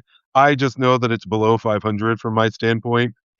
He would he would like, the story of me meeting Aaron is one of me losing to him multiple times. I went up to this event in, I don't know, 45 minutes or an hour north of Pittsburgh, and so in the first round I get paired against Aaron. I never met him before, and it was, now called a vintage event. It was a type 1 event. Uh, and I cast, like, first turn Urnum Jin off of probably a Lotus or Subset, and I'm like, this is the best. It's like a white green. This is the draw for my deck. He immediately sorts the plowshares it, proceeds to put me in like a Zur's Weirding Ivory Tower lock. Uh, right, and I like that. man, And I think one of Aaron's formative memories of me is I made him play it out. I'm like, we're gonna play this out. Like you have to deny me of every card, even though I have not. There's no. So anyhow, so he beats me like game two, whatever. He beats me the same way. Uh, it was clear his deck was superior to mine. Anyhow, so this was supposed to be a single elimination event. But then, because of I'll say the olden days, like they're like, oh, we didn't like set up the single elimination bracket right. So some people who got eliminated in the first round got a second chance. So I'm like, great, the second chance, I'm back in. I got paired against Aaron again, and I lose to him two more games where I make him deck me. Like so, literally, like this guy who's just met me, the first I'll say 2 hours of his day is him just saying no and paying to life over and over again to Zer's weirding, while you know, uh, I have a great time. So anyhow, in terms of beating Aaron. or being weak to people, he jumps out, and of course, then there's like I'll say the Pro Tour greats, right? Like Yeah. John and Kai and all other Magic Hall of Famers, right? Where it's like, yeah, these guys are just. I mean, it's an honor to play them and exciting to play them, but you're never going to get an easy win off of any of that group. And if you do, it's likely because you just have such a dominating matchup, or because your draft was just so powerful that you're really outclassing them. But you're never going to outclass their play. Their play. Yeah, that makes sense to me. Yeah. So yeah. I have a question for you again, because that's what I do right now. What's your favorite magic epoch, which is an Alex Schwartzman word that means time period or window? You've Uh, been playing magic forever, the whole time, pretty much. Like, what's your favorite period of magic? uh, as a player, Hmm. I love I loved Tempest. Yeah, I that's great. really Tempest really played into a lot of my strengths. Like you mentioned, being, or my saying, I think on Facebook still is attacking for two is easy to Oh, yeah. do, and that really just embodies sort of the new age that to me Tempest represented. Of like, oh, now Wasteland is a card, and all the Soltari priests and in Shadow just being such an aggressive mechanic, combined with one of the value of card advantage, right? Like buyback was just so meaningful. It's also when I started playing on the Pro Tour, so it has a Who, special who meaning for that. who won Pro Tour Pittsburgh? Do you remember this? Pro Tour Pittsburgh? Pro Tour Pittsburgh. So Randy actually is the one who like came up with this, I think. Like a 32 people tournament basically to practice Oh, for the New York draft. And like Gary Wise comes in, Patrick Chapin and yeah. So some of the big Taylor guys, Finkel comes yeah, in. yeah. Everyone's there on the East Coast pretty much. Who won? Do we know? Do I, you remember?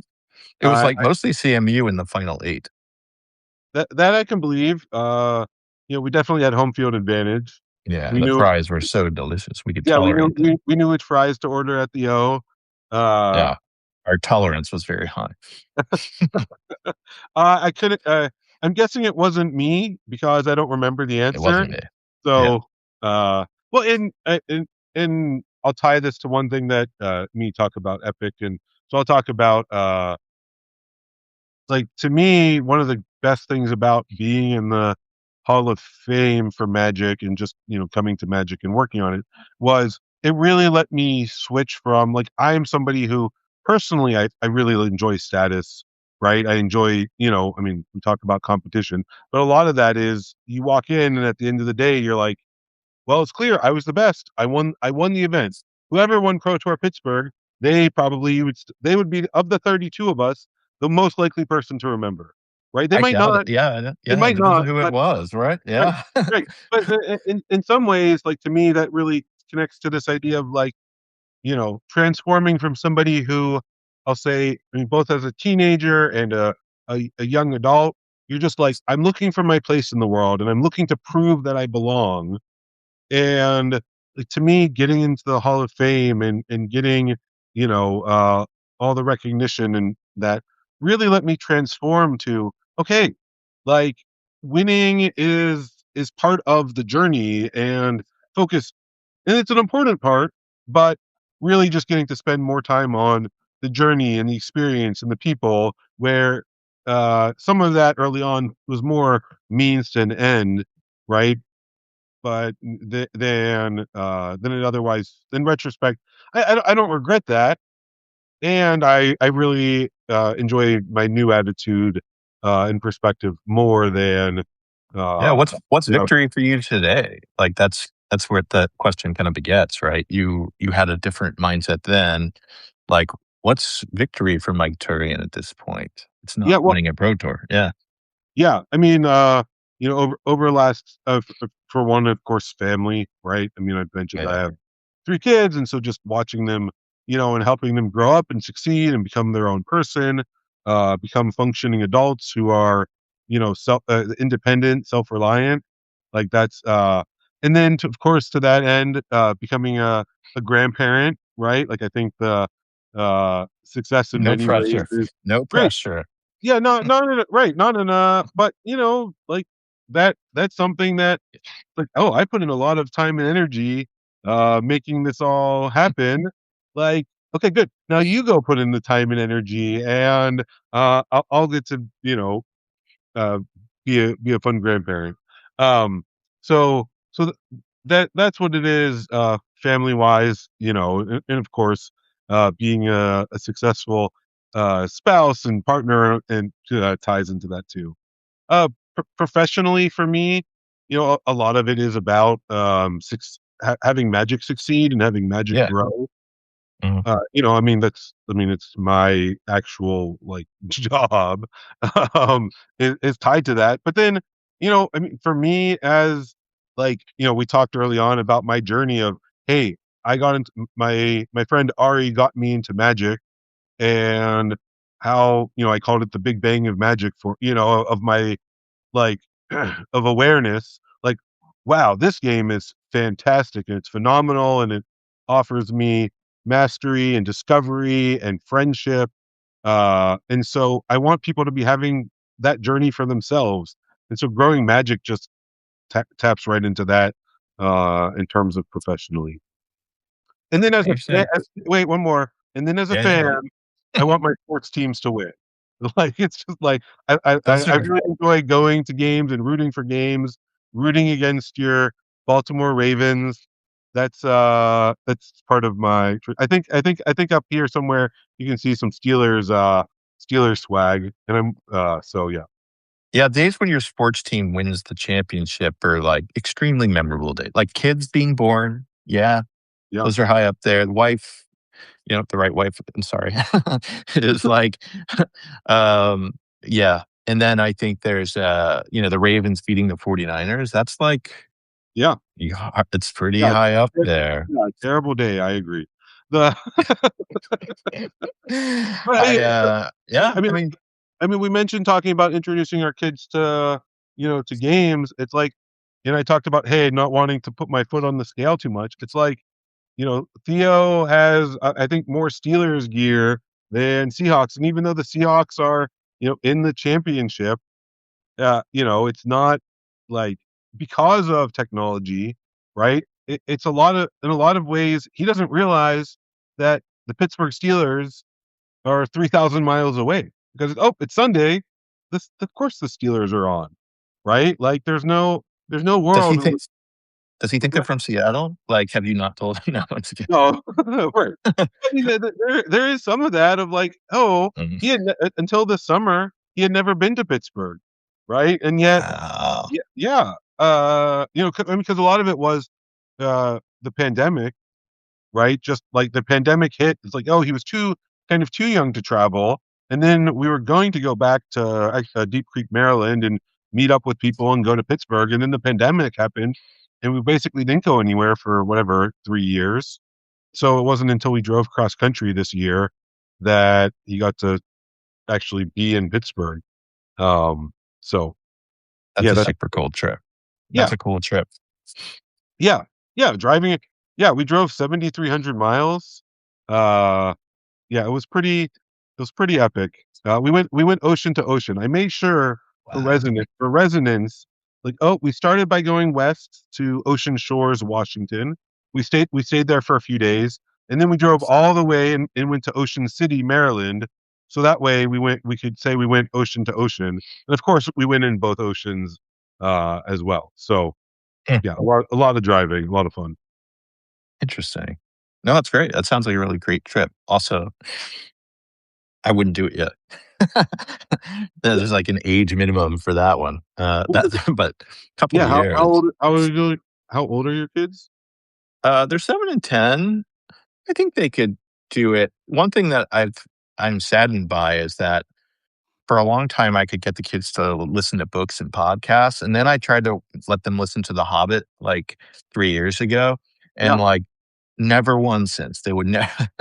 They were like they won't listen to books anymore, and so we are always listening to Taylor Swift, and it's like I don't know that I could survive it without like good nutrition, listening. You know, I need to be able to listen and get brain stimulation. I can't just be in the car for 40 hours listening to Taylor Swift.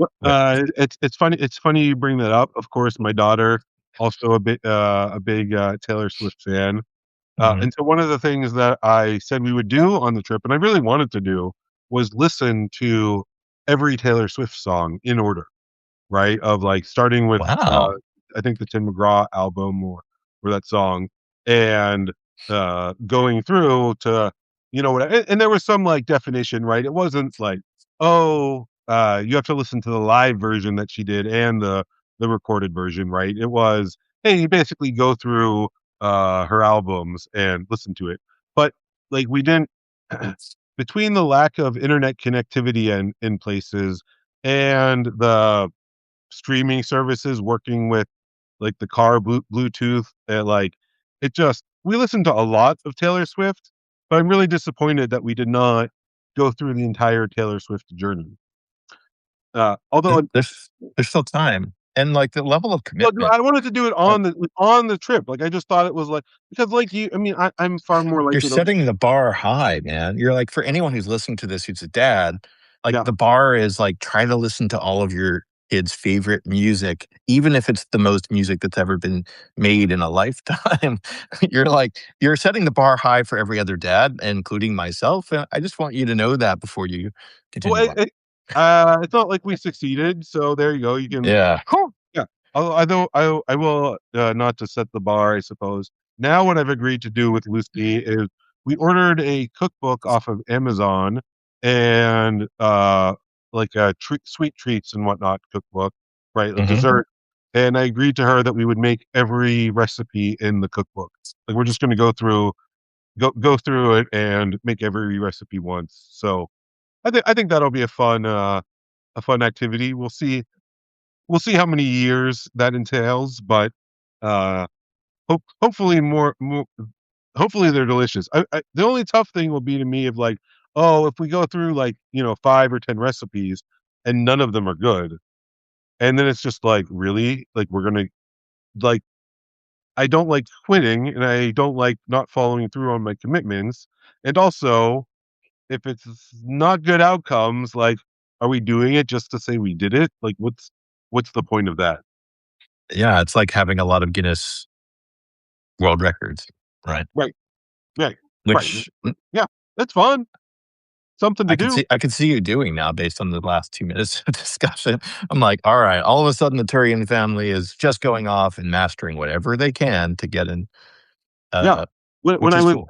I got to go to the Extra Life headquarters, which is a fundraiser I'm involved in. It's run by Children's Miracle Network, and their headquarters are in Utah. And like they were having like a weekend event, where they're talking about what they do and the impact they make and sharing fundraiser ideas. But during that, they did, uh, and I helped them get Monopoly money. And I think there was a Guinness Book of World Record for consecutive Monopoly bills, like put together back to back. And like so through the weekend, like you would just go up and like you could get in this line and you would take, a Monopoly dollar and tape it to a wall. And like there were rules about, overlapping and adjacency. Uh, but we did accomplish that. So if you do pick up the new Guinness Book of World Records, that's something to look for. You're giving me a good idea. An idea that I'm excited by. Like you hear this undertone of like, what if AI eliminates all jobs? And the answer, I think, is all humans try to get in this Guinness Book of World Records. Like we just all figure out how to accomplish like whatever it is that we want to accomplish. Like we will have that opportunity to Yeah. to be in the book, right? Not everyone gets to do that, but if everyone got to do that, would that be a bad world? No, I mean, I think everyone deserves to be in the Book of World Records for something, right? It's a good, As long as they want to be in for that, like you should, yeah, you should have for some a say, positive, right? Yeah. right, for a positive thing, Yeah. Most like, you know, unwanted bodily functions over the course of a day. You don't. No one needs to be in the Guinness Book yeah. of World You, Records for that. you bringing up AI makes me think of a story. So I was working one of the before being an executive producer on well before being executive producer on Magic. I worked on Magic Online Hmm. as a product owner, and I remember talking to one of the developers on the team and referencing Skynet, right? Which I'll say for the viewers, in Terminator and Terminator 2 and whatnot, Skynet is essentially the AI that takes over the world, right? When robots are taking over the world. And the reason I explain that is the developer had never heard, like I made a Skynet reference, and the developer had never heard of Skynet because he was just too young.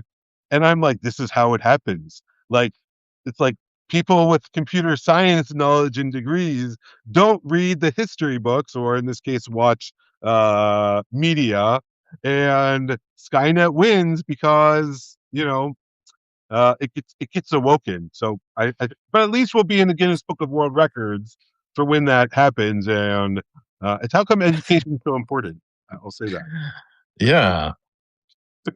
Well, it's so I want to thank you for coming on. I have a couple more minutes, and then I'm going to be the dad of the day. I'm taking my kids to go trampoline and do gymnastics. Like it's been really cool because my oldest daughter, she learned how to do front flips. And for the first time, she's like, oh, I can learn how to use my body to do all kinds of fun things.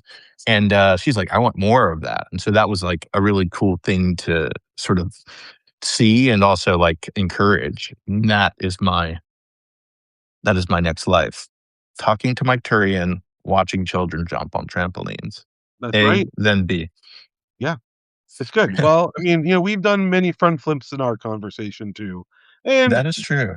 and tying it back to, how come growth and those level up moments are so fun and so exciting is because it does. It unlocks new possibilities and new ways to think and new so you get that playing Magic, you get that in so many games and athletic adventures. Sounds like a lot of fun. One of the reasons I feel like you've been able to stay in Seattle so long is because you are a ray of sunshine, Mike Turin.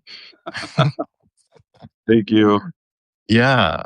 Um, well, I appreciate you coming on. It's always good to see you. I This will go out in like a couple weeks, and maybe you'll be on TV by the time it comes out. We don't know. Great. I But look forward to turning on my TV and being like, "Oh, there I am. Brian's hit some more buttons, and voila." yeah, no, I think I'll do a write up of what's actually going on so that like anyone like who's not me can like figure out like and kind of understand how the emotions have gone over time. But it has been a lot of fun to try to understand how the internet works because like Carriage when Brandon's wife, uh, th Brandon used to work at Wizards with Mike and I. She'd be like, "Have you heard this song?" And it'd be like something by like Rihanna or someone famous. And I'd be like, "No." And she's like, "No, you had to heard it somewhere." And it's like, "No, there's no chance I have heard that anywhere." And so for like the last 15 years or so, I've been like completely like ignorant of like Twitter and what's gone on the internet.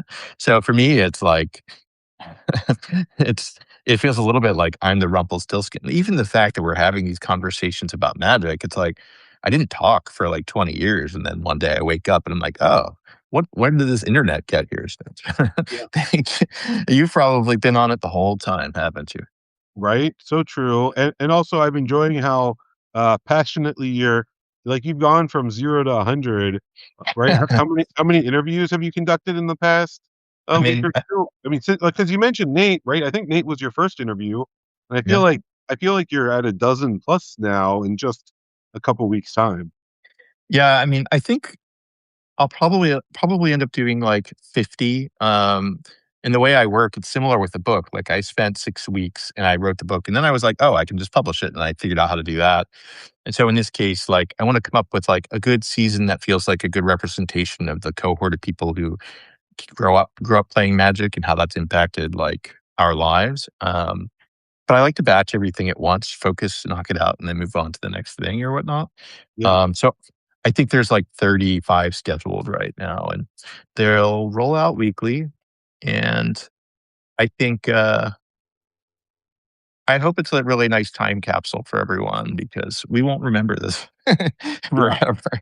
So I wanted to record it before I forgot it. Yeah, it's so true. You know, a lot of times, like in the moment, you're like, I will never forget this. This is so Oh, you'll meaningful. And then, the following week, you're like, what happened? Right. And so now when we're trying to look back in time, I mean, you mentioned, right? We overlapped at Wizards for a couple 2004 to 2006. Mhm. That was over 20 years ago. Yeah. Uh, so it really all blends together and hopefully comes out in a happy, in a happy memory, but, Yeah. certainly a hazy one. For sure.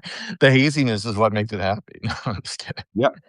It's funny, like, each conversation triggers a different memory. I was talking to you and Randy yesterday. I'm like, "Wow, the cult of personality within each person," like, not you specifically. It's like, wow, there's so many, like, struggles, the emotional struggles between people that, Yeah. were fun learning opportunity for us in this room. It is, Yeah. and for me, I've been enjoying, seeing the bits and pieces of the interviews, like, oh, what was everyone's perspective on that time period, and talking about ways and places I didn't overlap with them, right? Like, you just get a view into, you were talking to Nate about, uh feet or some such in the at the very start of it's like, yeah, okay, that's something I knew, but, like, there's so many times and moments where, like, "Oh, that's new information." Like, when you talk with Brandon, it's so you 2 have so much history, it's just good, and I know that, and I felt that, and I've been there for a small piece of it, but Yeah. it's both a great time capsule and uh, a great lens into, building out that perspective, so I'm glad I got to be Yeah, a part of it. I am too. This is the last thing I'm gonna say. And, you'll go live in 2 or 3 weeks. We'll see how well you did on clips, but since we started, that weird clip about how to win Monopoly, and this is a challenge for you, Randy, since you know tons of obscure games. He's already at 118,000 views for his how to win at Monopoly video. It's ridiculous. I feel like all of my recordings on Magic the Gathering are completely foolish when compared to all the stories we could be telling about Monopoly. But Magic is a much, much better game that probably makes a lot more money and is going to endure for longer. That's an interesting question. Who will last longer, Monopoly or Magic the Gathering? That might be the video, and you should say it so that you get the credit for it. Oh, you want who's gonna last longer, Magic the Gathering or Monopoly? I'm for me, there's only one answer. It is Magic the Gathering. Uh, Monopoly has a great head start and, is an amazing experience, and so many people have played Monopoly. Uh I like Magic's chances though. We've got a long way to go in terms of to catch up to Monopoly in years. I think we're gonna do it, and I think it's gonna be an amazing uh it's just an amazing experience for so many people. I'm so glad I started playing. Well, I feel like that's your drop the mic moment, and now I have to drop the mic. I'm Oh, sorry. okay, yeah. I thought I was gonna tell you how to win at Magic. I can tell you how to win at Oh, Magic. I actually have that question. I do want that answer, but I have to know. Okay, So, like everyone out there who wants to know how to win at Magic, I'm sorry, I have to be a dad now. I'll tell you. I'll still tell you 2 words. All right, Play more all right, or 3 words. Play more Magic. Just play. done. Just do it. You'll win. You'll get better. Pretty straightforward. It was great talking with you. Likewise, high five. No. Oh, there you go. Boom. All right, take it easy. Bye. Bye.